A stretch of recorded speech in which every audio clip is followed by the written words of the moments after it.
Welcome back to 8482 Media. Today I'm going to quickly show you guys how to leave a Facebook group on Facebook. So very simply, make sure you're on the home page, and then we're going to go to the left side where it says groups. Click on that, and then on the left side where it says groups you've joined, we're going to click on see all.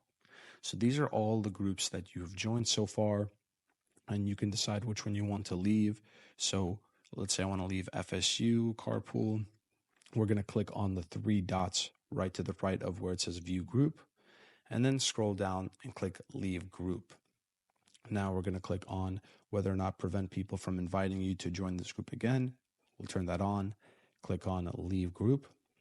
It's going to ask you a few questions. Not right for me, other, and then click done.